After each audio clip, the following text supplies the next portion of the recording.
تېره اونۍ هلمند کې د 11 ټرافیکي پیښو له امله 8 تنه ژوبل شوي دي.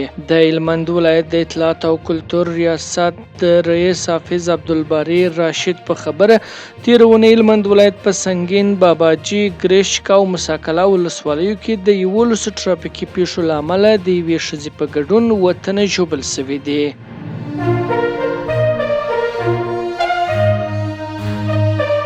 د پوهنې سرپرست وزیر او جوزجان کې ځایي مسؤلینو له لوري د دغه ولایت په اقچې ولسوالۍ کې د یوې ښوونځي ودانۍ ګټه اخیستنې ته وسپارل شول.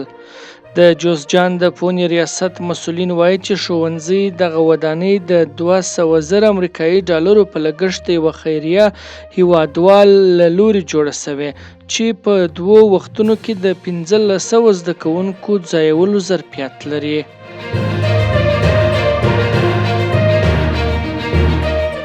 په قطر کې د افغانستان د سرپرست حکومت د دفتر مشر د ایټالیا له سفیرې ناتالیا کوینتا سره کتلي دي. د یاد دفتر د مشر پر ټویټر پاڼه راغلي چې په دې کتنه کې د نشهیي توکو پر وړاندې پر مبارزې، د روږدي کسانو پر درملنې او د کوکنارو کښت بدیل پر موضوعاتو خبرې شوي دي.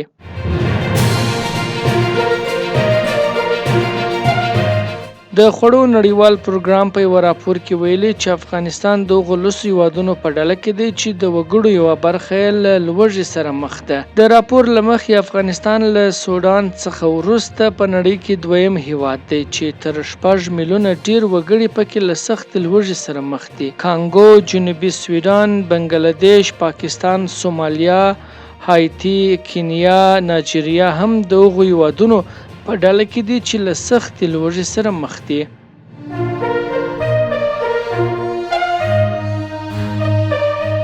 د اروپایي ټولنې د بهرنۍ تګلارې مشر په نیویارک کې د پاکستان د بهرنیو چارو له سرپرست وزیر عباس جیلاني سره د یو شمېر نورو موضوعاتو ترڅنګ د افغانستان په اړه خبرې کړې دي. جوزیف بوریل پر خپل ټویټر پاڼه لیکي چې په دې خبرو کې په افغانستان کې د ښځو او نجونو پر وضعیت خبرې وشوې.